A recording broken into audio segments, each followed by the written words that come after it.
अभी आप प्रेमानंद महाराज जो सत्संग सुनने जा रहे हो, तो सत्संग को पूरा जरूर सुनिएगा और एक भी पॉइंट को उनको बिल्कुल स्किप मत कीजिएगा और पूरा जरूर सुनिए सत्संग को। चलिए सत्संग शुरू करते हैं। कर लो मनमानी, अभी गांठ दर्द, कमर दर्द, आंखों से दिखना कम, चक्कर आ, न जाने कितनी कमियां पैदा हो जाएंगी, गृहस्थी लायक नहीं रहोगे।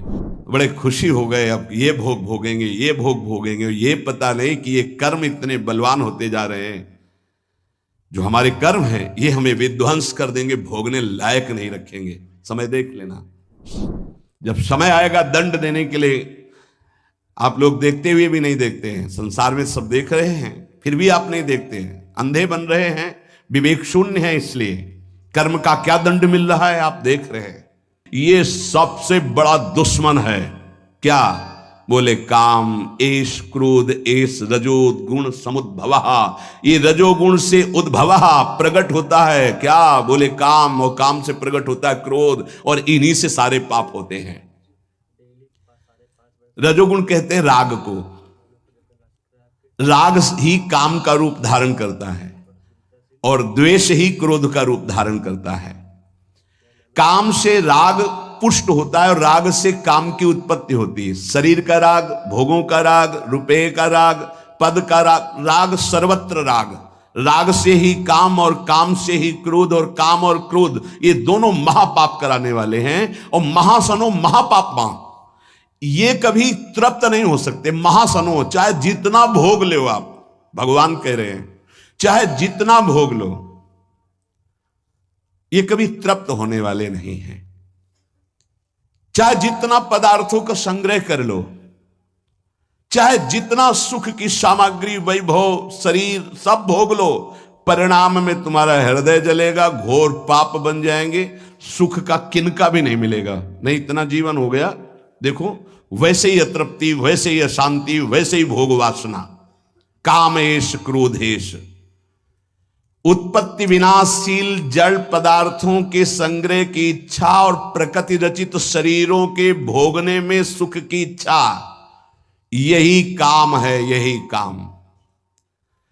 ये पाप कर्म का मूल है। महापाप माय, महान पापी, महान पाप कराने वाला, महाशनो, कभी तृप्त ना होने वाला। काम के वशीभूत होकर के, जब उसमें बाधा पड़ती तो क्रोध के वशीभूत होकर के ये महान पाप बनते हैं। कभी दोनों से अलग अलग, कभी दोनों साथ मिलकर जीव को नष्ट किए हुए हैं पाप कर्म कराने में। 100-200 रुपया के लेन देन में झगड़ा हो गया, मार डाला। थोड़ी इंच 2 इंच जमीन के बंटवारे में मार डाला। क्रोध, कामना, वासना, उत्पत्ति विनाशशील पदार्थों के भोगने से कभी तृप्ति नहीं हो सकती। इसमें बहुत सुंदर वर्णन किया कि आप नाचेन्द्रियाणाम भोगाभ्यासेन वै तृष्णम कर्तुम शक्यम कस्मात् यतो भोगाभ्यासान मनु विवर्धन्ते रागाः कौशलम चेन्द्रियाणाम तस्मादनुपायः सुखस्य भोगाभ्यासा सा खल्वयम वृश्चिक विषभीत इवासी विषेण दृष्टो यह सुखार्थी विषयानुवासितो महति दुख पंके निमग्नो इति। जब मनुष्य के हृदय में भोग वासना जागृत होती है तो वो प्रथम नहीं होती, बहुत जन्मों की वो है, अभ्यास उसका है। भोगाभ्यास के स्कूल कहीं नहीं है, शिक्षण प्रशिक्षण इसका नहीं होता। भोगाभ्यास पूर्व से, जैसे रसेंद्री का भोग, तो बच्चा पैदा हुआ, किसी ने शिक्षा नहीं दी, मां का वक्षा स्थल स्तन लगाया गया, पीना शुरू कर दिया, दूध की बोतल लगाई गई, किसने सिखाया है? भोगाभ्यास उसका पूर्व से दृढ़ है। वो शरीर नया पाया है लेकिन पुराना है, वो पुरातन है, वो जीव भगवान का अंश सनातन। अब जैसे जैसे यौवन अवस्था का उन्मेष होता है, सब भोग भोगने की प्रबल कामना जागृत होती है। अगर उपासक ये बात समझ ले, बहुत जल्दी विश्राम मिल जाए। जो यहां समझाना चाहते हैं, कह रहे हैं कि नाचेन्द्रियाणाम भोगाभ्यासेन वै तृष्णम कर्तुम शक्यम। हमारे अंदर जो एक इच्छा जागृत होती है कि मैं भोग लूं तो शांति मिल जाएगी, सबके अंदर है।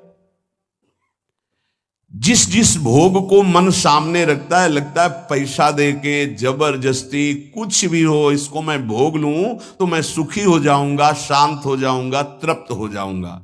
या कह रहे गलत सलाह दे रही, बुद्धि भ्रष्ट है इसलिए गलत सलाह दे रही। नाचेन्द्रियाणाम भोगाभ्यासेन वै तृष्णम कर्तुम शक्यम। ये इंद्रियों का भोग कभी तुम्हारी तृष्णा को शांति प्रदान कर ही नहीं सकता। अगर धर्म पूर्वक काम का भोग किया जाए तो वैराग्य दृढ़ हो जाएगा। इसीलिए धर्म की मर्यादा के अंतर्गत भोग को, काम को भगवान ने अपना स्वरूप कहा है विभूतियों में। धर्म पूर्वक काम का सेवन सृष्टि संचालन के लिए धर्म पूर्वक शास्त्र मर्यादा के अनुसार। ये जो आज चल रहा है ना, ये पहले कभी नहीं था। बड़ी मर्यादा है, जिसका उपहास किया जाता है ना मर्यादाओं का, उन्हीं मर्यादाओं में सुरक्षित थे। पूर्व की मर्यादाओं को, धर्म मर्यादाओं को, शास्त्र मर्यादाओं को आज के बच्चे उपहास करते हैं। ए पुराने जमाने के, ऐसे करके, ए पुरानी बातों को रखने वाले। नहीं नहीं, आपका जीवन बड़ा नवीन, उत्तम और स्मृतिवान, राष्ट्र सेवक, भगवत भक्त और महान उन्नति के लायक आप हो जाएंगे यदि आप पुरानी बात को समझेंगे। पुरानी माने पुरातन, पुरातन माने सनातन, सनातन माने समस्त शास्त्र सम्मत बात। नवीन नवीन बच्चे नवीन नवीन अवस्था में जब ये अभ्यास, पूर्वाभ्यास भोगों का जागृत होता है तो ये हमको शिक्षा देता है अंदर से गलत। अगर भोग लूं तो शांति मिल जाएगी, भोग लूं तो प्रसन्नता मिल जाएगी, सुख मिल जाएगा। शास्त्र कहता है न चेन्द्रियाणाम भोगाभ्यासेन वै तृष्णम कर्तुम शक्यम। आज आदर्श शास्त्र नहीं रखे जा रहे, आदर्श ब्रह्म ऋषि नहीं है, आज आदर्श विदेशी सिद्धांत है। भोगाभ्यास, विलासिता, मनमानी आचरण। नहीं नहीं भाई, ये गंगा यमुना का परम पावन, भगवद अवतारों से परम पवित्र भारत देश है। यहां धर्म प्रधान और मोक्ष पदवी प्राप्त करना केवल इसी क्षेत्र में है और नहीं है। ध्यान रखना, ये भारत भूमि का विधान केवल है, अन्यत्र तो भोगाभ्यास है, यहां योगाभ्यास है। अंदर अपनी इंद्रियों का दमन करके, मन का दमन करके परमात्मा आनंद में मगन होने वाला ये भूमि यहां की शिक्षा देती है। यहां के ब्रह्म ऋषियों की ये शिक्षा है। ये भ्रम हटा दीजिए, ये महावैरी महापापी कभी ना आघाने वाला काम हमारी बुद्धि को भ्रष्ट करके प्रेरणा देता है। इसे भोग लूं, ये सुंदर, इसे भोग लूं, ये वस्तु भोग लूं, ये व्यक्ति भोग लूं। भोग लो, कितनी बार मर चुके हो भोग भोग के, इस बार भी मर जाओगे, कुछ हाथ नहीं लगने वाला। देख लो, अनंत बार भोग चुके, अनंत बार क्या क्या नहीं बने होंगे, क्या क्या नहीं भोगे होंगे। इसी जन्म में देख लो क्या क्या नहीं भोग रहे हो, क्या क्या नहीं भोग लिया, क्या है आपके पास।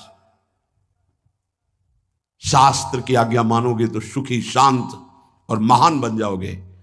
ना चेन्द्रियाणाम भोगाभ्यासेन वै तृष्णम कर्तुम शक्यम। नहीं सामर्थ्य है इंद्रियों की कि तुम्हें भोग में वो शांति प्रदान कर दे, नहीं है। त्यागाच्छांतरनंतरम, अधर्म पूर्वक भोगा हुआ भोग तृष्णा को बढ़ाकर नरकगामी बना देता है। अशांत चित्त, घोर दुख में जीवन। क्या समझते हो, तुम्हारा अविनाशी शरीर है, कर लो मनमानी। अभी गांठ दर्द, कमर दर्द, आंखों से दिखना कम, चक्कर आ, न जाने कितनी कमियां पैदा हो जाएंगी। गृहस्थी लायक नहीं रहोगे, संसार की सेवा लायक नहीं रहोगे। करो भोगाभ्यास, करो मनमानी आचरण, तो खुद देख लो तुम्हारा स्वभाव क्या होता है, तुम्हारा प्रभाव क्या होता है उस कर्म का, आगे खुद देख लीजिएगा। अब सावधानी की बात कर रहे हैं। यतो भोगाभ्यास मनु विवर्धन्ते रागाहा कौशलम चेन्द्रियाणाम। अब जैसे जैसे वो भोग भोगने में युक्त होता है तो उसकी इंद्रियां भोगाभ्यास के कला कौशल से प्रवीण होती हैं। शास्त्र है यतो भोगाभ्यास मनु विवर्धन्ते रागाहा कौशलम चेन्द्रियाणाम। ऐसे भोगा, वैसे भोगेंगे, ऐसे भोगेंगे, ऐसे भोगेंगे, ऐसे सुखी हो जाएंगे। वहां चल के वो भोगाशक्ति, विषयाशक्ति उसकी प्रबल होती चली जाती है और अशांति, भोग की चाह प्रबल होती चली जाती है। चला था कि भोग लेंगे तो शांति मिल जाएगी, हो गया उल्टा। तस्माद अनुपाया सुख से भोगाभ्यास, सुख की खोज चलने वृत्ति आई थी कि चलो भोग भोगेंगे और सुखी हो जाएंगे। कहां? वही तृष्णम कर्तुम शक्यम, तृष्णा बढ़ गई। इसकी सामर्थ्य है भोग की, वो शांति प्रदान कर सके। न जातु कामः कामानाम उपभोगे न शाम्यति, हविषा कृष्ण वर्तमेव भूय एवाभि वर्धते। जो भोगों की लालसा करके भोगों के भोगने में लगा हुआ और सोचता है कि शांति मिल जाएगी, तो ऐसे जैसे अग्नि को सुहाती हुई घी की आहुति दो, कभी वो अग्नि बुझेगी, बढ़ती चली जाएगी। हविषा कृष्ण वर्त में वो भूये एवाभिवर्धते, वो कामाग्नि प्रचंड ज्वाला रूप रख लेगी और भयंकर पाप कराएगी। जो तुम सोच भी नहीं सकते वो तुमसे सोचवाएगी और वो करवाएगी। ये पाप प्रवृत्ति काम के द्वारा। हुआ क्या? बोले सा खलवयम वृश्चिक विष भीतम इवासी विषेण दष्टो यह सुखार्थी विषयानुवासितो महत दुख पंके निमग्न इति। बीछी के डंक के जहर से बचने के लिए विषधर कोबरा के मुख में हाथ डाल दिया। उल्टा हो गया। क्या? हृदय में पहले जलन हुई थी भोग वासना की, तो उसको तो सह नहीं पाया, ये था बीछी के डंक का जहर। और भोग भोगने में उतर गया तो बोले कोबरा के मुख में हाथ डाल दिया, भारी विष धर के आप तो जहर चढ़ गया। पता नहीं कितने जन्मों में उतरेगा जहर ये भोग वासना का। इसलिए महति दुख पंके निमग्ने, वेश्यानुवासितो महति दुख पंके, महत दुख में फंस गया। पंक माने कीचड़, महत दुख में फंस गया, वो निकलना बड़ा कठिन। ये दलदल है भोग वासना का, इससे निकलना बड़ा कठिन है। गुरु कृपा से निकल चुके हो तो पीछे कदम मत बढ़ाना। तुम्हें दिखाई दे रहा है बड़ा कोमल भूमि, नीचे इतना दलदल है कि निकल नहीं पाओगे।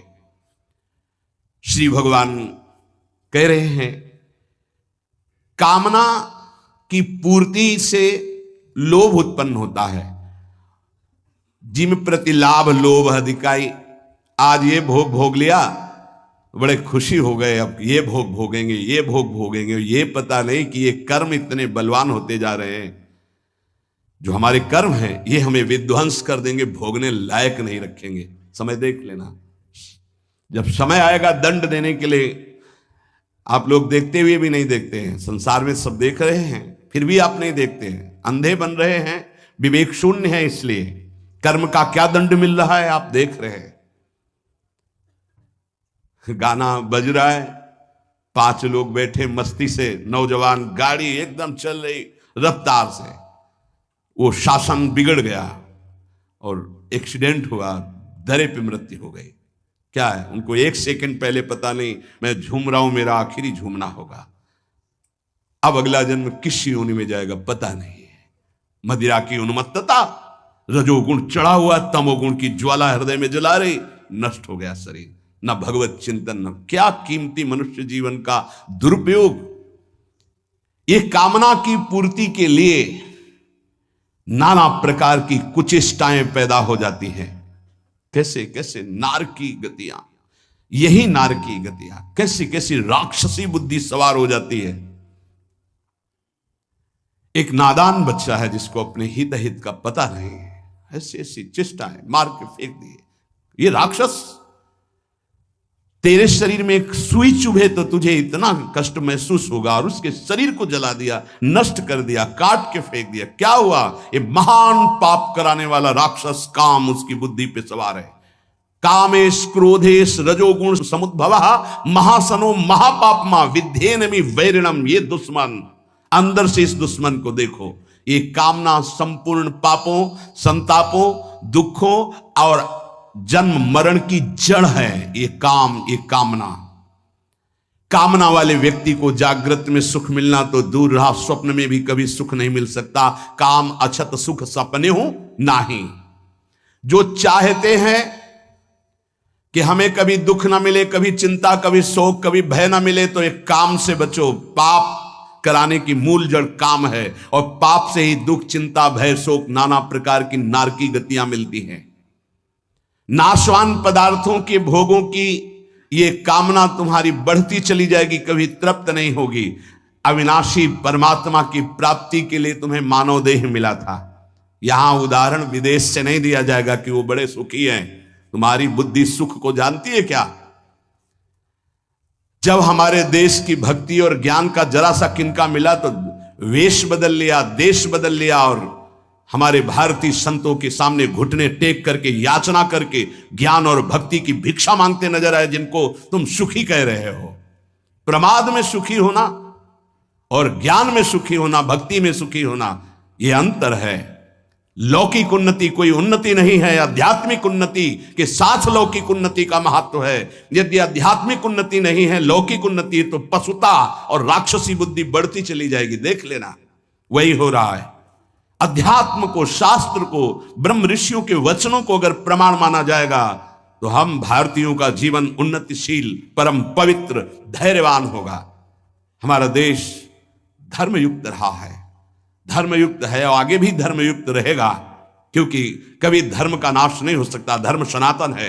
हां, कम हो सकता है, धर्म को धारण करने वाले कम हो सकते हैं, लेकिन ऐसा नहीं हो सकता अभी।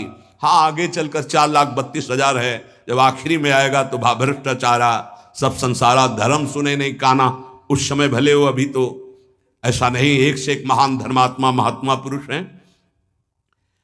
ये उत्पत्ति विनाशशील पदार्थों में सुख की भावना से सब संसार विचरण करता है। देख लो, उत्पत्ति विनाशशील पदार्थों के भोगने से ही सुख मिलेगा। ये उत्पत्ति विनाशशील पदार्थ कर्म के अधीन हैं। ये काम से प्राप्त नहीं होते हैं, उत्तम कर्मों का अनुष्ठान करने से प्राप्त होते हैं। अगर केवल कामना करने से प्राप्त होते तो सब कामना कर रहे हैं और किसी की आज तक कामना पूर्ति नहीं हुई। 100 रुपए की कामना पूर्ति हुई तो 1000 रुपए की जागृत हुई, 1000 की पूर्ति हुई तो लाख की तत्काल जागृत हो गई, लाख की पूर्ति हुई तो करोड़, करोड़ों की बढ़ता चला जा रहा है। भारत में सबसे धनी तो विश्व का सबसे बड़ा धनी बन जाऊं, ये भोगा वो भोग लूंगा, ये देखा वो देख लूं, कामनाओं की बाढ़। इसलिए उपासक को चाहिए कि कामनाओं का, निषिद्ध कामनाओं का त्याग कर दे। ये 4 कामनाएं हैं जिनको न्यायपूर्वक पूरी कर सकते हो। पहली, शरीर निर्वाह मात्र की आवश्यक कामना, इसको पूरी कर सकते हो। जैसे वर्तमान में कामना उत्पन्न हुई, प्यास लगी है, भूख लगी है, भोजन की कामना है, ये धर्मयुक्त है, इसको पूर्ण कर सकते हो। इसकी पूर्ति के लिए वर्तमान में जो साधन सामग्री उपलब्ध है उसी से यथालाभ संतोष सदा, काहो सुख कछु न चाहोगो। इसकी पूर्ति के बिना शरीर को जीवित रहना असंभव है। इसलिए जल, भोजन, वस्त्र जो वर्तमान में प्रभु ने उपस्थित किया है उसकी कामना, यह निषेध नहीं, इसकी पूर्ति करो। जो धर्म पूर्वक तुम्हें भोग सामग्री शास्त्र सम्मत मिली है, चाहे वो गृहस्थ उपासक हो, जिसमें किसी का हित नहीं है, जिसमें अधर्म नहीं है, शास्त्र सम्मत है, उस भोग को स्वीकार करके अपनी कामना की पूर्ति, ये यहां के जीवन संचालन के लिए। शरीर निर्वाह मात्र की, धर्म निर्वाह मात्र की कामना की पूर्ति तुम्हें आगे बढ़ाएगी। लेकिन शरीर निर्वाह की बात को समझिए, भूख प्यास इनसे शरीर निर्वाह की बात है। भोग काम आदि की पूर्ति धर्म मर्यादा के अनुसार वर्णन की गई है, विपरीत नहीं। विपरीत तो जो जो चाहते हो रही सबकी पूर्ति करने से फिर पाप की प्रवृत्तियां उदय हो जाएंगी। शरीर निर्वाह मात्र की आवश्यक कामना की पूर्ति, कामना व्यक्तिगत न्यायुक्त, जिसका पूरा होने में धर्म की हानि नहीं है, शास्त्र सम्मत है, सामर्थ्य के बाहर नहीं है, और उसको भगवत अर्पित करके भोगा जाए, वो कामना आपको मोक्ष की तरफ ले जाएगी। कामना व्यक्तिगत न्याययुक्त, अपनी सामर्थ्य के अंतर्गत, शास्त्र मर्यादा और धर्म के अंतर्गत, और भगवान को अर्पित करके भोगी जाए तो वो मोक्ष की तरफ, भगवत मार्ग की तरफ। जो सामग्री है हमें बहुत प्यारी है, भोग सामग्री में बहुत प्यारी, भगवान को अर्पित करो। न्याय युक्त परिवार के पोषण में लगाओ। अगर आवश्यकता किसी ऐसे को है, बहुत भूखा, बहुत सर्दी में कपड़े की आवश्यकता, बीमार है, औषधि की आवश्यकता, उसकी सेवा में लगा, तुम्हारी कामनाएं शांत हो जाएंगी। कामना त्याग की सामर्थ्य तुम्हारे अंदर आ जाएगी। जो अपनी सामग्री को भगवान ने आपको जो दी, दूसरों को अत्यंत आवश्यक होने पर उसकी सेवा में लगा दे, तो उसके अंदर भागवतिक सामर्थ्य जागृत होती है। काम से बड़ा कोई दुश्मन नहीं है, ये सबका दुश्मन है। ये किसी भेंट पूजा से, अनुनय विनय से कभी शांत नहीं होता है। इसकी भेंट पूजा यही कि ये भोग दे दो, ये क्रिया करवा दो, ये ऐसा, मैं तुम्हें शांति प्रदान करूंगा, सुख प्रदान करूं, ये छली आए, इसकी बात में मत आना। ये कभी शांत नहीं होगा। बुझे न काम अग्नि तुलसी को, विषय भोग बहु घीते, मन पचितई है अवसर बीते। कामना संपूर्ण लोगों को जला रही है। सब जल रहे हैं, सबके हृदय जिनकी कामना से है। बड़ा विचित्र है। हम जिसे देख रहे हैं वो किसी और को देख रहा है, वो किसी और को देख रहा है, वो किसी और को देख रहा है। हम समझ रहे हैं वो सुखी है, वो समझ रहा है वो सुखी, वो समझ रहा है वो सुखी है। संयोग जन इंद्रियों के सुख की जब तक कामना रहेगी तो संसार तुम्हें सत्य प्रतीत होगा। अज्ञान, अविद्या, पाप ये आपको ग्रसित किए रहेंगे। जो प्रतिक्षण नाशवान है वो सुख कैसे प्रदान कर सकता है? ऐ परमात्मा के अंश, तू कभी प्रकृति से सुखी हो ही नहीं सकता। बैठा लो ये दिमाग में बात। दुखालयम शाश्वतम दुखयो नया। ऐ परमात्मा के अंश, तू कभी प्रकृति से सुखी नहीं हो सकता। जैसे चलचित्र सिनेमा में पके हुए अंगूर दिखाई देते हैं तो क्या तुम्हें खाने को मिल जाएंगे? तो बोले वो तो मिलेंगे नहीं, चित्र के है। ऐसे इस चित्र के भोगने से तेरे को कभी शांति मिल सकती? भोग के साफ संसार देख रहा है, क्या शांति मिली? और तृष्णा और भोगने की इच्छा। वस्तु, व्यक्ति, क्रिया, इससे तू सुखी होने वाला नहीं है, तू अविनाशी है, पक्की बात। लौटो अपने स्वरूप की तरफ लौटो, नहीं पापाचरण हो गए तो मनुष्य जीवन का लाभ नहीं मिल पाएगा। जो वस्तु से, व्यक्ति के शरीर से और क्रियाओं से सुख चाहता है वो कामी है। और कामी पुरुष में अनंत दोष, अनंत विकार, अनंत पाप उससे होते ही रहते हैं। जब तक मनुष्य के अंदर काम है वो कामी है, तब तक निर्दोष, निर्विकार, निष्पाप अपने स्वरूप को झांक भी नहीं सकता है। अपने स्वरूप को वो इस शरीर को भोगने की, शरीर सुख सामग्री की, बस इसी की चिंता में पूरा जीवन निकाल देंगे। इतने रुपए प्रॉफिट होने लगी रोज, अब इतने होगी, इससे ये खरीदूंगा, इससे ये भोगूंगा, ये इसके लिए जमा करूंगा, वो उसके लिए जमा करूंगा। सोचते सोचते मर जाता है और जिस लिए आया था वो कार्य पूरा नहीं कर पाता। निरंतर भगवदाकार मंत्राकार वृत्ति। कर्म तीन प्रकार के होते हैं, इष्ट, अनिष्ट और मिश्र।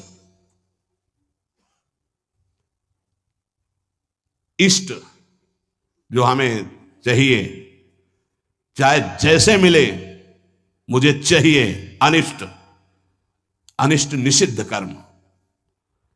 इष्ट तो केवल हमारे हृदय में प्रियालाल ही होने चाहिए। मुझे प्रियालाल चाहिए, बच जाओगे, ये बचा लेंगे। अगर भोग इष्ट हुए तो अनिष्ट हुए बिना रह नहीं सकते। पापाचरण भी करवा के रखेंगे। भोग की चाह कभी सीधे मार्ग में नहीं चलती, जहां से भी मिले वैसे ही भोगने की इच्छा प्रकट हो जाती है। शास्त्र निषिद्ध कर्म, ये मूर्खतावश कहते हैं कि हमारे प्रारब्ध में लिखा था इसलिए हमारा। प्रारब्ध से शास्त्र निषिद्ध कर्म नहीं होते, ये कामना से होते हैं, काम से, अविद्या से, अज्ञान से होते हैं। प्रारब्ध कर्म केवल फल भोग उपस्थित करके निवृत्त हो जाता है, पाप कर्म नहीं कराता। पाप का फल आएगा दुख, पुण्य का फल आएगा सुख सामग्री। वो तुमसे पाप कर्म नहीं कराएगा। प्रारब्ध में इतनी ताकत नहीं कि तुमसे पाप कर्म कराए, वो तुम्हारी मूर्खता है, तुम्हारी कामना है। निषिद्ध कर्म प्रारब्ध नहीं करा सकता, वासना कराती है। प्रारब्ध का फल भोग पीछे जो निषिद्ध हुआ है उसका दुख आएगा, जो पुण्य हुआ है उसका सुख आएगा, लौकिक सामग्री, लौकिक उन्नति। पाप कर्म प्रारब्ध नहीं कराता। ये जो लोग कहते हैं ना कि ऐसा हमारे भाग्य में लिखा था, तो काल ही कर्म ईश्वर मिथ्या दोष लगाए। रजोगुण से एक राग काम पैदा होता है और पापों का खेल शुरू हो जाता है। अब ये हृदय को बहुत बुरी तरह जकड़ लिए है काम ने, बहुत बुरी तरह। देख लो सब ऐसे जैसे किसी ने खूंटे में बांध दिया हो कस के, अब निकलना मुश्किल है। बार बार निकलने की कोशिश करता है, फिर उसी में धंस जाता है काम। इसीलिए बलिहारी गुरुदेव भगवान की, जिनकी वचन मात्र से इस भारी माया प्रपंच से जीव निकल जाता है। पकड़ लो वचन पर, निकल गए, तुम्हें कोई रोक नहीं सकता, क्योंकि जिनकी ये रचना है वही तुम्हें निकालने के लिए आए हैं। ये पाप है, ऐसी जानकारी भी है, कामना भी प्रवृत्त हो गई है, नहीं करना चाहिए ये भी चाहते, फिर भी हो रहा है। तो ये जो जानकारी है इसका हम प्रयोग क्यों नहीं कर पा रहे? जो हमें जानकारी है, जैसे आज जानकारी हुई, सुना आपने कि कभी भोगने से तृप्ति नहीं होगी तो मुझे रुक जाना चाहिए, पर जानकारी भी और जान भी रहा हूं कि पाप है, फिर भी क्यों नहीं रुक पा रहा हूं? तो भगवान आगे वर्णन करते हैं, धूमे नाव्रियते वह्निर यथा दर्शो मलेन च यथोल्बेनामृतो गर्भस तथा तेने दमावृतम। जैसे धुएं से अग्नि ढक जाती है, मैल से दर्पण ढक जाता है, और जैसे झिल्ली से गर्भ ढका रहता है, ऐसे ही काम ज्ञान को ढके हुए है। तीन बातें कही, धुएं से अग्नि, मैल से दर्पण और जेल से गर्भ जैसे ढका रहता है, ऐसे ये ज्ञान जो आपको प्राप्त हुआ, काम उसको ढक देता है। अगर वो हट जाए तो ज्ञान प्रयोग में आ जाए। भगवान जो वर्णन करते हैं इसकी व्याख्या आगे। श्री राधा वल्लभ लाल की। विश्वास करो, जैसे कोई आता है कि हम बहुत पाप किए, बहुत ऐसा, हम कहते हैं तुम चिंता मत करो, तो आपको लगता है कि कहीं ये हमें फुसला तो नहीं रहे हैं, तो किस स्वार्थ के कारण? ये भी तो विचार करो कि इनका हमसे कोई स्वार्थ है क्या? एक बार सत्संग में 3 बार ये बात कही थी कि अगर किसी को लगता है कि हमारे द्वारा हमारे दी हुई वस्तुओं से इनका भरण पोषण होता है, तो कसम तुम्हारे आराध्य देव की, कभी यहां 5 पैसे मत रखना, कभी यहां मत रखना। हम इष्ट के भरोसे हैं, तुम्हारे भरोसे नहीं। हमारा इष्ट अनंत ब्रह्मांड तुम्हारे सहयोग से नहीं बनाया है। उसकी गरज होगी ना वो करेगा, ना गरज होगी ना तो भी हमारे मंजीरे बजना नहीं रुकेंगे। प्राण निकल रहे होंगे तो भी राधा कह के ही निकलेंगे। तुम्हारे भरोसे नहीं, भरोसो दृढ़ इन चरणन केरो। लाडली का भरोसा है। बात को अच्छी तरह से समझना। बस हृदय की गति प्रभु की तरफ हो जाए, वही एक है, किसी और की तरफ नहीं। ये जीवन की सार बात सत्संग की समझ लो। बस इसे समेट करके प्रभु में लगाना है। यही समेटना कठिन पड़ रहा है, फिसल रहे हैं। किसी से अपने मन की बात मत कहो, कोई लाभ नहीं मिलेगा और हानि हो जाएगी। इनसे बात करो। ये मन की जहां वृत्ति उदय होती वहीं बैठे हुए हैं, ये सुन रहे हैं, देख रहे हैं। तुम्हें ऐसे विश्वास ना हो तो बाहर प्रार्थना करो, अपनी कुटिया का दरवाजा बंद करके, खिड़की बंद करके, और इनको गोद में लेकर के रो। किससे कहूं? आपके सिवा मेरा कोई है नहीं, किससे मैं अपने हृदय की बात कहूं? आप सुनो स्वामी, समर्थ हो। हे निकुंज बिहारी, आप समर्थ हो। आप देखो, विनय में बहुत बड़ी सामर्थ्य है। तुम अविगत हो, अर्थात तुम्हारे समीप किसी की गति नहीं है, अव्यक्त है। कोई ऐसे दिखाए हम तुम जैसे देख, ऐसे नहीं। वो दिव्य दृष्टि संपन्न महापुरुष होते हैं जिनको खुले नेत्र भगवान दिखाई देते हैं। भजन किया है, उसके फल में उनको दृष्टि प्राप्त हुई है। उसी दृष्टि में चराचर जगत को अपने आराध्य देव के रूप में अविगत है। सबकी गति नहीं इनकी तरफ। सब कोई प्रधानमंत्री से जाके हाथ मिला लेगा? बहुत मेहनत पड़ेगी, बहुत। न जाने कितने अधिकारियों से आपको पास मिलेगा, और जब देखा जाएगा कि वास्तविक तुम अधिकार, तुम्हारे अंदर चाह है, तुम्हारी बात में दम है, तब क्रमशः कब मिलेंगे वो निर्धारित होगा। यही लोक की बात है अपने भारत की। ऐसे जाके मिला लो, तुम्हारी सामर्थ्य नहीं है, जबकि हमारे देश के ही एक नागरिक हैं, देश सेवा का प्रभाव बढ़ते हुए वो ऊंचाई पर पहुंच गए। ऐसे ही हम सब भगवान के अंश हैं, भजन के प्रभाव से ऐसे हमारे साथ प्रभु खेलते हैं सखा बनकर। हमारे साथ प्रभु वात्सल्य भाव बढ़ जाए तो बेटा बन के खेलते हैं, कांता भाव बढ़ जाए तो प्रीतम बन के खेलते हैं, स्वामी भाव, दास्य भाव, स्वामी। जब तक हमारे हृदय में इनसे अपनापन नहीं जागृत होता तब तक ये अविगत है, गति नहीं किसकी कि पकड़ सके, इनको देख सके। पर ये अनाथों से बहुत प्यार करते हैं। अनाथ जल्दी कोई अनाथ नहीं बन पाता, इसीलिए दीनानाथ का आश्रय नहीं मिल पाता।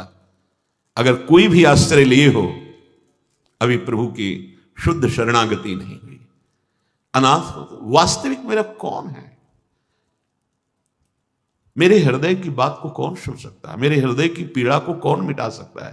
पीड़ा मिटाने के लिए जितने तुम प्रयास करते हो वो पीड़ा और बढ़ती चली जाती। कभी सूक्ष्म वृत्ति से देखो, हृदय की जलन मिटाने के लिए, शांति के लिए, सुख के लिए बढ़ते चले जा रहे हो, दुख और अशांति के समुद्र में डूब जाओगे।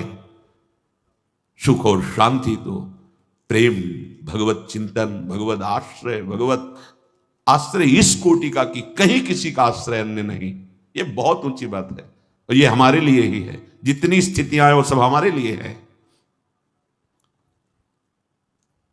सदा सहाय करी दासन की, जो उर धरी सोई प्रतिपारी। हमने सुना है कि जिसने आपके चरणों का आश्रय ले लिया तो आपने उन अपने चरण दासों की रक्षा की है, उनकी बात सुनी है, उनके हृदय में जो चाह हुई है उसकी पूर्ति की है। अब की शरण जाऊं जादोपति, राख ले हुबली त्रास निवारी। सूरदास चरणन की बली बली, कौन खताते कृपा विसारी। कौन सुने यह बात हमारी, कौन सुने यह बात हमारी। मेरे हृदय के दुख को कौन सुने? नाथ, अब तो मैं सबका आश्रय छोड़कर आपकी शरण में आ गया हूं। हे श्री कृष्ण, अब आप ठुकराना नहीं ये जानकर कि ये दोषी है, ये पतित है, ये नीच। वैसे हमारे प्रभु का स्वभाव भी ऐसा नहीं, पर अपने को डर लगता है कि अपने इतने नीच हैं और प्रभु इतने महान हैं, कहीं ऐसा ना हो कि तुम हमारे योग्य नहीं हो, जाओ ऐसा कर। ऐसा हमारे प्रभु का स्वभाव नहीं। जो नर होए चराचर द्रोही, आवे सभय शरण तक मोही। तज छल कपट मोह मद माना, करो सद्य ते साधु समान। रखियो ताई प्राण की नाई। डरना नहीं कि हम प्रभु की शरण में जाएं तो कहीं ठुकरा न दिए जाएं, ऐसा हमारे स्वामी का दरबार नहीं। अब आपके श्री चरणों की बलिहारी, पता नहीं आपने कृपा क्यों विसार दी, नहीं तो हृदय में प्रश्न नहीं उठता, नाथ आप कृपा करो। प्रभु की कृपा पात्र का हृदय कैसा होता है? कोई प्रश्न नहीं उठता। आगे कह रहे हैं, अब कृपा करो, आपके चरणों का आश्रय लिया, शरणागति ली है, तो मेरे में ये बात आ जाए, जैसे राखो तैसे रहो। सुलझ जाओ, समझ जाओ, सारा भार प्रभु अपने ऊपर ले लेंगे। हो एक बार जो सकृत शब्द आता है, एक बार जो कह दिया प्रभु मैं आपका, अब थोड़ा धुलाई सफाई हृदय की होगी, एकदम मंगल हो जाएगा। सच्ची कहते हैं, मान लो हमारी प्रार्थना, मान लो, क्यों में वो ना करो, प्रभु की चरण में हो जाओ। समय नहीं है, कोई नहीं बचा पाएगा, कोई मित्र नहीं, कोई यहां प्यार नहीं करता, एकमात्र प्रभु। बात मान लो, नहीं पछताना पड़ेगा, आगे सतमार्ग बताने वाला नहीं मिलेगा, आगे सतमार्ग में सहयोग नहीं मिलेगा। अभी देख लो, ये शरणागति का स्वभाव होता है। स्वामी श्री हरिदास, ज्यों ज्यों राखत हो त्यों त्यों रहियत हो है। अपने रस ग्रंथ श्रीमद चतुराशी जी का प्रथम पद, जोई जोई प्यारो करे, ये शरणागत का स्वरूप है। जैसे राखो तैसे रहूं, जानत हो दुख सुख सब जन के, मुख ते कहा कहो जैसे राखो तैसे रहो। दिल दे करके दिलवर से क्या शिकायत करना। अब तो मेरे प्राण, मेरे जीवन धन आपको समर्पित हैं, अब क्या आपसे शिकायत करें। अब तो जो भी जैसे भी आपका विधान होगा हंस कर सहेंगे, कभी किसी से कुछ न कहेंगे। ये थोड़ा प्रेम करके तो देखो, बहुत संबंध बनाए, बहुत प्रेम का नाटक खेल लिया, थोड़ा इनसे भी कर लो। झूठ से ही सही बोलने लगो कि आपके सिवा कोई नहीं। ये ऐसा साचा प्रेम उदय कर देंगे कि झूठ से ही सही, प्रभु के लिए झूठ से ही सही। प्यार नहीं, पर प्यार का नाटक करना शुरू कर दो प्रभु से। प्रभु के प्यार को दिखावा कर देना दम्भ हो जाएगा। वास्तविक मेरे को प्यार विषयों से है, शरीर से है, भोगों से है, पर सुना है आपसे प्यार करना चाहिए, तो हम आपसे भी कह देते हैं कि हम आपसे प्यार करते हैं। ये झूठा ही तो हुआ, पर सत्य सच्चिदानंद इसी बात को पकड़ लेंगे और जबरदस्ती तुम्हारा सब कुछ अपना जो है वो बना लेंगे, निहाल कर देते। निहाल कह रहे हैं कि नाथ, मेरे जो जीवन में अब दुख सुख आएगा आपसे भी नहीं कहूंगा, क्योंकि आप तो सब कुछ जानते हो ना। नहीं, यदि आप बहुत अच्छे अच्छे पदार्थ दे रहे हो तो जय हो आपकी, भोग लगेगा आपको, और नहीं दे रहे हो तो जय हो आपकी। जब भिक्षावृत्ति करने जाते श्री सुदामा जी, नहीं मिलती, कोई विशेष उदार होते हैं जो देते हैं, नहीं प्राय बड़ी मुश्किल होती है। जैसे गांव में भी है तो सब उदार ही थोड़ी होते हैं। लौटते घर आते पत्नी पूछती कि कुछ मिला भिक्षा में?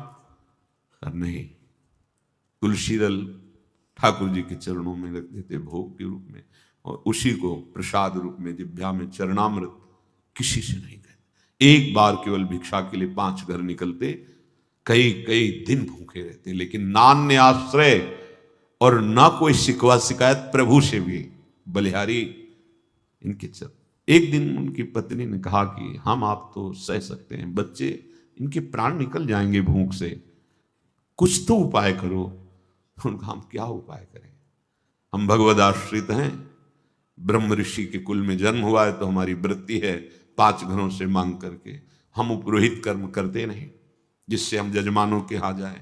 अब तो हमारे श्री कृष्ण, बड़ी कृपा है उनकी, तो ऐसे भगवान भोग का कवल ले ही रहे, एकदम रुक गए। भगवान की आंखें भर आई। रुक्मिणी जी बहुत प्रेमी हैं प्रभु की दृष्टि से, ऐसी दशा तो किसी भक्त के दुख पे होती है। हमारे प्रीतम की ये दशा, कोई भक्त संकट पे है। कहा प्रभु अब आप छुपाइएगा नहीं, आपके मुख को जोह जोह करके ही हम जीती हैं, तो हमें आपके हर चेष्टा को पता है। इस समय आप दुख से दुखी हैं किसी भक्त के, तो उनका सही कहा आपने। मेरा एक प्राण प्रिय मित्र और भक्त है सुदामा, कई दिनों से भोजन नहीं मिला, और मैं 56 भोग पाऊं तो मेरे अंदर कवल जा नहीं रहा। तो उनका प्रभु आप इतनी बात, आप हमारे स्वरूप को जानते हैं कि मैं महालक्ष्मी का स्वरूप हूं। आप इशारा कर दीजिए तो त्रिभुवन की राजलक्ष्मी नई नई सृष्टि कर दूं, आप दुखी क्यों हो रहे हैं? बोले बस समस्या तो यही है कि वो कुछ चाहता नहीं, चाह कर ले तब ना, वो चाहता नहीं, कैसे दे दूं, ये माया कैसे दे दूं जब चाह नहीं कर रहा? बोले पैदा करो जाके चाह। रुक्मिणी जी ने कहा हम आपको ऐसे नहीं देख सकती, आप जाओ। और तो बोले मेरी सामर्थ्य नहीं कि सुदामा के हृदय में चाह पैदा कर दे। हाँ, अच्छी सलाह दी, उनकी पत्नी की तो चाह पैदा कर सकते हैं, लेकिन सुदामा के भगवान कह रहे मेरी सामर्थ्य नहीं है। नरसिंह भगवान 5 वर्ष के बालक प्रहलाद से कहते मेरी आज्ञा का पालन करो, मैं आज्ञा करता हूं, वरदान मांगो। स्वामी की आज्ञा अक्षरशः पालन की जाती है। प्रहलाद जी ने कहा प्रभु अवश्य, मैं एक वरदान मांगता हूं कि मेरे हृदय में कोई मांगने की इच्छा ही ना हो। ये आज्ञा का भी पालन हो गया और भक्ति की स्थिति भी जाग, भगवान भी उसके हृदय में, क्योंकि भगवान से बढ़कर उनका नाम उसके हृदय में विराजमान। समझो, आप समझो, भक्ति के स्वरूप को समझो। भगवान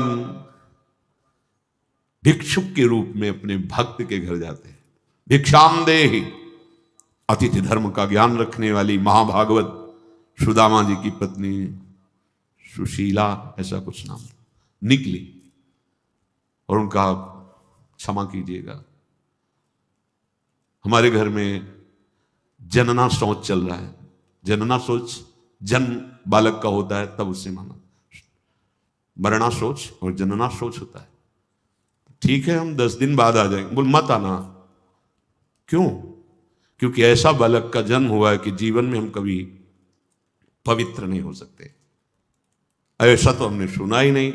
बोले सुन लो, हमारे यहां दरिद्र रूपी बालक जन्मा है, अर्थात हमारे यहां एक कण भी नहीं जो मैं आपको दे सकूं, कभी होगा ऐसी भी संभावना नहीं, इसलिए आप कभी मत आना। उनका मैं भिक्षा करता रहता हूं, मुझे पता चला है कि तुम्हारे पति सुदामा के मित्र हैं भगवान द्वारिकाधीश। अगर एक बार ये तुम्हारे पति चले जाएं तो ये सब नष्ट हो जाएगी, दरिद्रता, और आप सुखपूर्वक जी सकेंगी। अच्छा, अब हम चलते हैं। सुदामा जी घर पधारे। प्रायः ऐसा है कि नहीं मिलती थी, लोग दरवाजा बंद कर लेते थे। बड़ा विचित्र कसौटी होती है भगवान की ऊंचाई पर, जो भक्ति की चरम सीमा है। देखो ना, प्रहलाद जी को आग में जलाना, विष पिलाना, ये सब, और वो सामर्थ्य ऐसी, आप डरना नहीं। जो जितना बड़ा योद्धा होता है वैसे उसके सामने विपक्ष रखा जाता है। आप लोग इतने बड़े योद्धा नहीं हैं कि आप डरे। आपको डरने की जरूरत नहीं है कि भगवान ऐसी परीक्षा लेंगे। सामर्थ्य अपने भक्तों की वो दर्शन कराते, नहीं तो हम उनके कैसे गुण गाते। सुदामा जी की पत्नी ने कहा कि कोई एक भिक्षुक आया था, वो बोला कि द्वारिकाधीश आपके मित्र हैं? तो उनका मित्र का प्राण है, जीवन है, आत्मा है, सर्वस्व है वो तो। फिर भी आपकी गरीबी उनको पता है। आप जाओ, एक बार जाओ, कुछ दे देंगे तो बच्चों का पोषण हो जाए। कभी नहीं जाऊंगा, इस बात के लिए तो कभी नहीं जाऊंगा, उनसे भी नहीं कहूंगा, नहीं नहीं, ये कभी नहीं। बहुत प्रवीण थी सुशीला जी। उन्होंने कहा कि यदि आप दर्शन के निमित्त, उन्होंने सोचा जाएंगे तो कुछ न कुछ तो दे ही देंगे, दर्शन के निमित्त। हाँ, ये सलाह तो बहुत दिन से, पर हम समझ रहे थे कि कभी वो संकेत करे तो तेरे मुख से संकेत करे, पक्का दर्शन के लिए तो जाओ, पर कभी कुछ कहूंगा नहीं उनसे।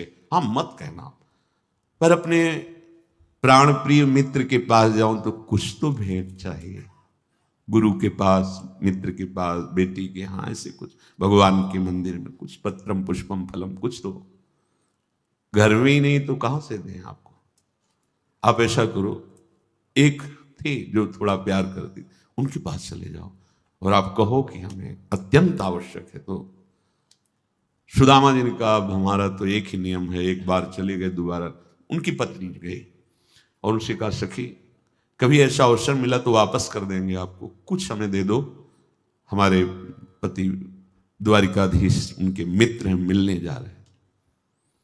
वो मानो भारी श्रद्धा की, तो चावल को पछोरा जाता है सूप में, तो जो पूरे चावल होते हैं पीछे रह जाते हैं, जो आगे निकलते हैं वो टूटे हुए चावल, चावल का वो किनका टूटे हुए, जो वो दे दिए 4 मुट्ठी। एक फटे से कपड़े में सुदामा जी की जो अकिंचन मूर्ति, मतलब धोती पूरी थी, अगर वो धोती पहने तो अंग प्रत्यंग उनके दिखाएं, तो उसको फटी धोती को उसको कई परत में करके ऐसे शरीर ढके, अस्थि मात्र हुए रहे शरीरा, ऐसे वो पोटरी में तंदुल बांध करके ऐसे। भगवान मित्र हैं, उनके चिंतन में उत्साह में भर करके रास्ते की थकान उनको पता नहीं चलती है। बड़ा प्रसंग हम केवल सारांश में बता रहे हैं। जब अखिल कोटि ब्रह्मांडों के स्वामी प्रभु के दरवाजे पर दिव्य पार्षद खड़े हुए, रोक दिया, कैसे जा रहे हो? मलिन भेष, इतनी फटी बेवाइयां, नंगे पैर, शरीर की एक एक हड्डी गिन सकते हो। उन्होंने कहा कि मुझे मत रुको, मेरे प्राण प्यारे मित्र हैं कृष्ण, ऐसे हमारे स्वामी का नाम यहां नहीं लिया जाता। अनंत ब्रह्मांडों के स्वामी हैं और तुम ऐसे बोल रहे हो कि, बोले हमारे दोस्त हैं। वो विचार करते हैं ऐसे भिखारी का हमारे प्रभु से कैसे दोस्ती हो सकती है? नहीं नहीं, बोले एक बार मेरी प्रार्थना मानो, उनको बोल दो कि सुदामा आए, बस इतना बोल दो जाकर। प्रभु रुक्मिणी जी के महल में विराजमान, रुक्मिणी जी स्वयं अपने कर कमल से पंखा, और प्रभु अर्ध निमीलित नेत्र विराजमान लेटे। द्वारपाल गया, प्रभु की जय हो। तो अचानक इस समय तुम्हारा कैसे आगमन हुआ?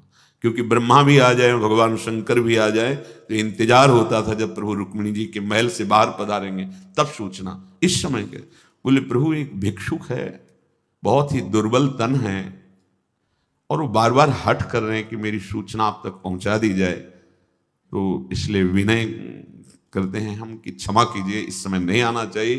पर उसकी करुण पुकार सुनकर, अच्छा कौन है, कहां से है? प्रभु ये तो सब नहीं, बस उन्होंने सुदामा ना, पूरा सुदामा बोल नहीं पाए, भगवान आसन से किधर और भाग पड़े से। सब आश्चर्यचकित पदाधिकारी हो रहे हैं जो भगवत पार्षद, क्या है ये और क्या है ये? दौड़ के प्रभु आए, जैसे बहुत समय से बिछड़े हुए पुत्र से अपने पिता मिलते हैं, ऐसे दौड़ के सुदामा को। सुदामा जी बहुत संकोच में है कि मेरी हड्डियां इनके सुकुमार शरीर पर चुभ रही होंगी, वो ऐसे। भगवान ऐसी अगवानी तो ब्रह्मा जी की भी नहीं की, भगवान शंकर की भी नहीं की, जैसी सुदामा जी। कहां बैठा ला जाके?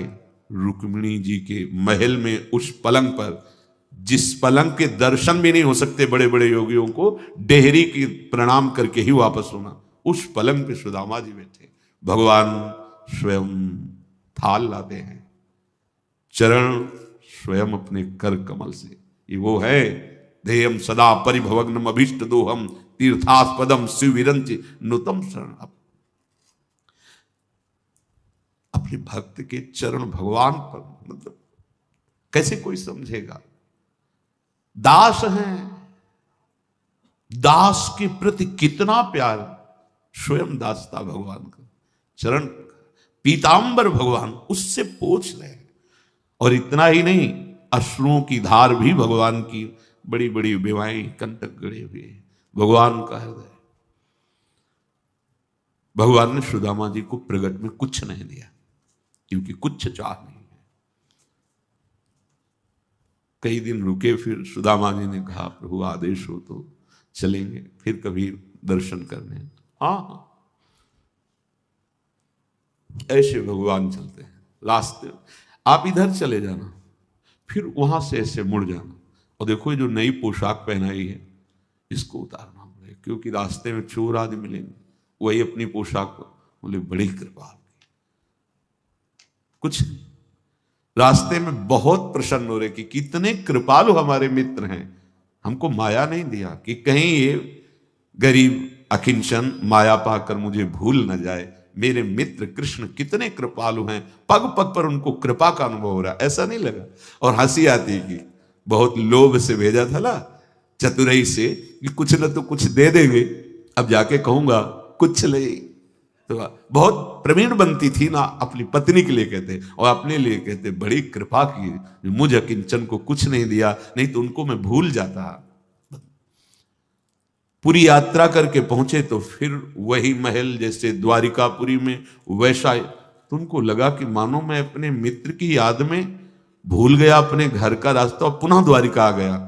इतने में देखा उनकी पत्नी सब स्वर्ण के आभूषणों से विभूषित, दिव्य वस्त्र धारण किए हुए, नूपुरों की झनकार करती हुई, हजारों दासियों से घिरी हुई आई और आरती उतार। तो हाथ जोड़ते कहते, देवी मैं तो भिक्षुक हूं, आप क्यों आरती? वो कहा, आप हमारे पति? नहीं नहीं, तुम्हें भूल हो गई होगी, मेरी तो एक झोपड़ी थी, उसमें हमारी पत्नी, ये महल, ये दास। बोले, जो गए थे ना अपने मित्र के पास, ये पूरा उन्हीं का दिया हुआ। क्या तुम्हें किससे कहोगे, कौन तुम्हारी बात सुनेगा? धैर्य पूर्वक अपने आराध्य देव के चिंतन में, अन्य कोई आश्रय नहीं। कमल नयन घनश्याम मनोहर, अनुचर भयो रहो, सूरदास प्रभु भक्त कृपा निधि, बस तुम्हारे ही शरण गहो। जो प्रभु की शरण में होता है, पीछे चर्चा हुई है, वो निश्चिंत होता है, कल चर्चा हुई। दूसरा था वो निर्भय होता है, तीसरा वो निशोक होता है। ये लक्षण आ जाते हैं, कोई चिंता नहीं, और ये स्वभाव बना रहता है। जैसे हमें कभी किसी ने कहा है कि अमुक जगह बड़ा भय है, उधर मत जाना, सच्ची मानना हम रात्रि वहीं व्यतीत की है। फिर अगर हम भयभीत हो गए तो भरोसा क्या, हम देखेंगे उस भय को और देखेंगे भय रहित करने वाले प्रभु की कृपा को। जैसे हमें कहा उस खंडहर में मत जाना, गंगा किनारे, जिससे वहां भूत जो है रहते हैं और बहुतों को पटका है, आप वहां मत जाना। तो हम कहते हैं हम भ्रमण करते हैं, नहीं जाएंगे, उनको संतोष के लिए, क्योंकि संत महात्मा, और खसक लेते हैं और वहीं जाके लेटते हैं, बैठते हैं, देख कहां कुछ चलाए। अरे कौन ऐसा त्रिभुवन में है शक्तिशाली जो हरि के दास को भयभीत? उस समय बच्चा थे, त्यारा से निकले, पूरे जीवन ऐसे गंगा किनारे तो 100-100 कदम पे लाशें से। अब तो बड़ा शासन हो गया, पहले तो गांव के लोग ऐसे ही प्रवाहित कर जाते वहां। 50 किलोमीटर से आ रहे तो लकड़ी और कंडा कौन वहां ले, वहां तो बस ऐसे रज बांधी कपड़े और प्रवाहित करके छोड़ दिया। ऐसे ऐसे कुत्ते चीथ कर खाते रहते, कोई भय? भगवान का भरोसा तो भय नहीं। भय तो तब होता है जब तुम्हें अपना भरोसा है, जब भगवान का भरोसा तो कभी भय नहीं। बड़े बड़े भय के अवसरों पर भी, दिन की बात है, दिन की, बड़ी मस्ती से गंगा किनारे एक छोटी छड़ी रखते थे, चले जा रहे थे, बगल में एक लाश को 8-10 कुत्ते खा रहे थे, बड़ी शांति से खा रहे थे। हमें कोई भय नहीं लगा। हम जो ही 100 कदम आगे निकले तो जैसे काल उन पे सवार हो गया हो, एकदम जोर से आवाज करते हुए दौड़े। जब देखा कि 10 हैं तो हम भी दौड़े आगे के लिए। हम इधर आगे के लिए दौड़ रहे हैं, उधर नाविक कोई बांस की बल्ली बड़े लिए, वो नाव खींच के लाया, वो हमारी तरफ दौड़ा। बस नजदीक ही पहुंचने वाले थे कि लंबा बांस उसका प्रहार करना शुरू किया। और बाबा होश में, ये लाश खाने वाले कुत्ते जिंदा खा जाएंगे, ये कौन है ये? हमें क्यों परवाह? हमने देखा कि वो नाव रफ्तार से ऐसे बांस बल्ली से लाए और कूद पड़ा दौड़ के। कौन है? हमारा कौन था वो? मेरा प्रभु था। बैठ गया उसके अंदर, चल रक्षा कर चल के। हमारी इतनी बड़ी छड़ी थी कि से, अरे डर नहीं, जहां कहीं डर। जब इधर से आरती श्री जी की शयन की हो जाती 9-9:15 बजे, उधर कभी कभी वो कृपा करके ले जाते, आए चलो क्यों मांगोगे, हमारे घर पालो। चल पा के आ रहे थे मस्ती से, तो रात्रि हो गई।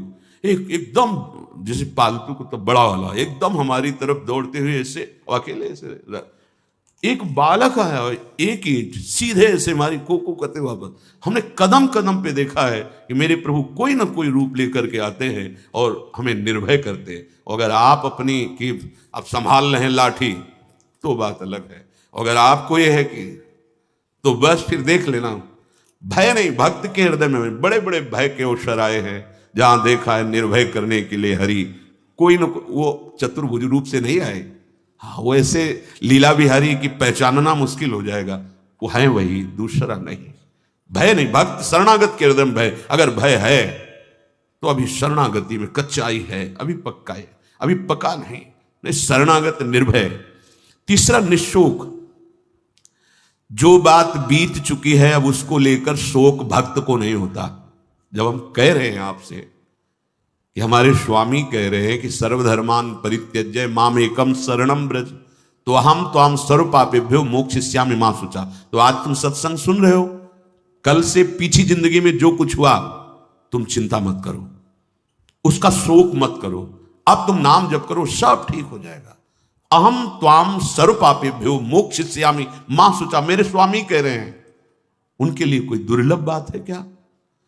बीती हुई बात को लेकर शोक करना वर्तमान के समय में मानो समय बर्बाद करना है। अरे पीछे तो गलती हो ही गई, अब हम इस समय को उसके चिंतन में बर्बाद, राधा राधा राधा राधा राधा। वर्तमान समय हमारा भगवत चिंतन में जाए, ना कि पीछे की बातों की। जो वीडियो देखा है अभी प्रेमानंद महाराज जी सत्संग सुना है, अगर आप प्रेमानंद महाराज जी के बहुत बड़े भक्त हो तो इस यूट्यूब चैनल को सब्सक्राइब कर रहे बिना बिल्कुल मजा नहीं भाई। तो इस चैनल पे आपको रोज बढ़िया से बढ़िया सत्संग लाने की कोशिश करेंगे, हम अपने पूरी कोशिश करेंगे बढ़िया बड़े सत्संग सुनने को मिले, जिससे आपके जीवन में परिवर्तन हो सके और अपने दोस्तों के जीवन में भी हो सके। जिसे शेयर करोगे तो उसके भी जीवन में परिवर्तन हो सके।